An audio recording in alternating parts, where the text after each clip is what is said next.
Today we will revise transistor. Transistor has 3 terminals and these 3 terminals make up 2 junctions. So NPN and PNP are the 2 junctions.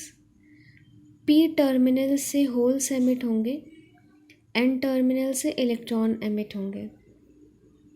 अगर हम NPN का structure बनाएं तो ऐसा बनेगा. NPN तो ये एमिटर है, ये बेस है और ये कलेक्टर है.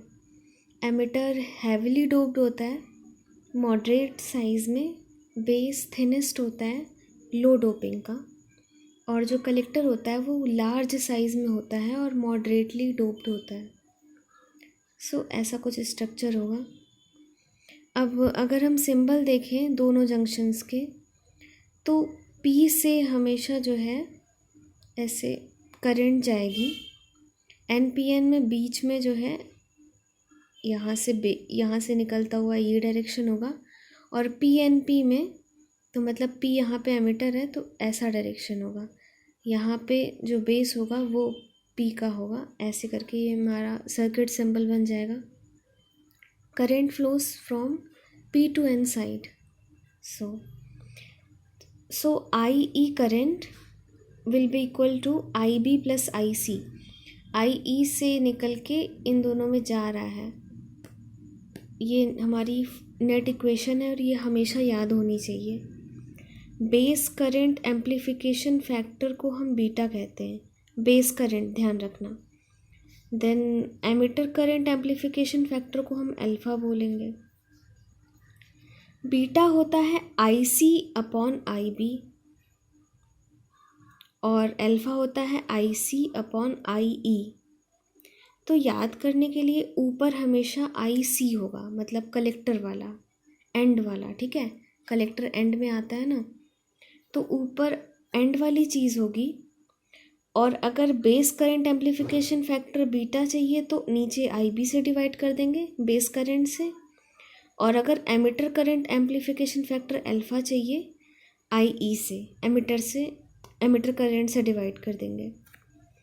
अब ये थोड़ा सा अल्फ़ा और बीटा में रिलेशन अगर पता करना है तो आएगा कैसे, ये देखते हैं. ये जो होता है ना IE is equals to IB plus IC, इसको हम यहाँ पे लिखें. ठीक है, अब यहाँ से IE की वैल्यू पता कर लेते हैं, IC की वैल्यू पता कर लेते हैं. IC है यहाँ पे IB इंटू बीटा, यहाँ से IC की वैल्यू होगी अल्फ़ा इंटू IE. वही यहाँ पे हम पुट कर देंगे, है ना. तो इवेंचुअली ये आ जाएगा हमारा.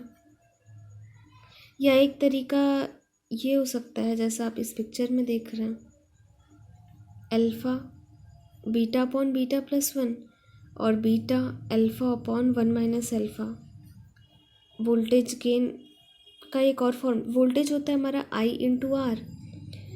आर है हमारा R load upon R input.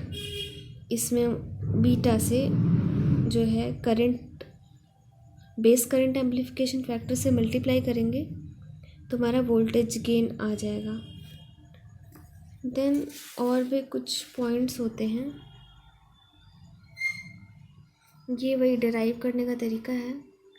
IE को लिख देंगे हम यहाँ पे, तो ऐसे आ जाएगा रिलेशन. एंड में हमें सिर्फ और सिर्फ कॉमन एमिटर पढ़ना रहता है, हमारे कोर्स का है.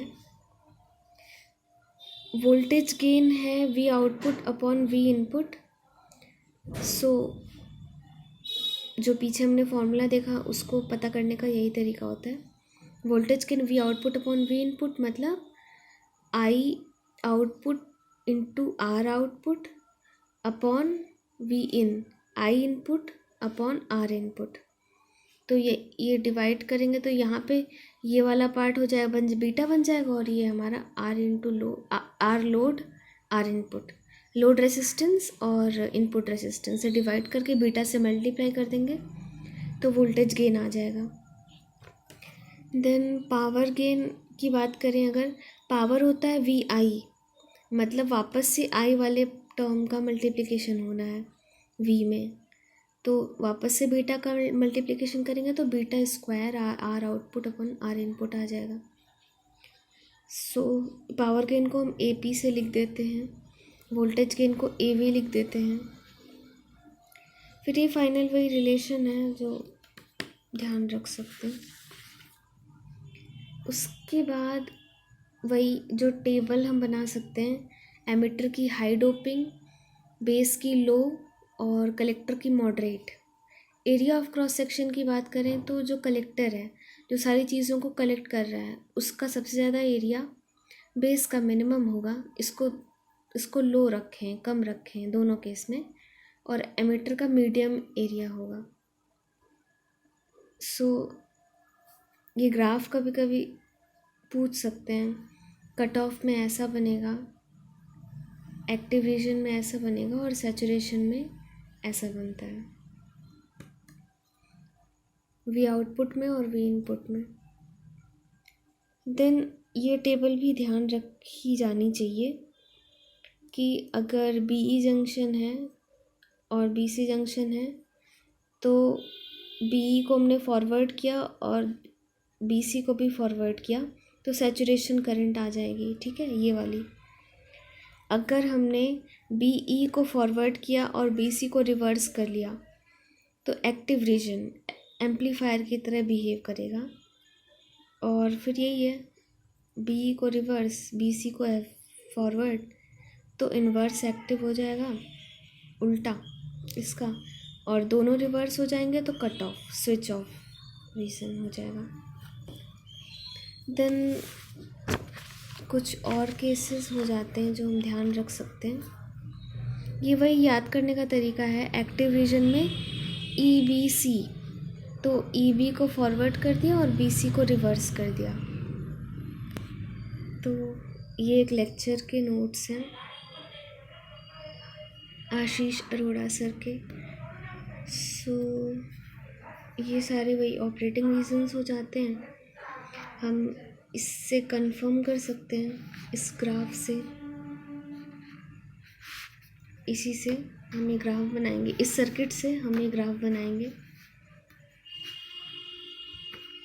सी कॉन्फ़िगरेशन में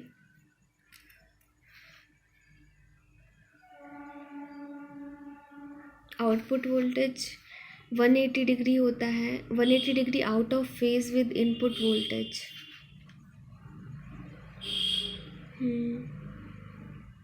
बस ये वही केसेस हो गए, वापस से फॉर्मूला लिख दिया था मैंने।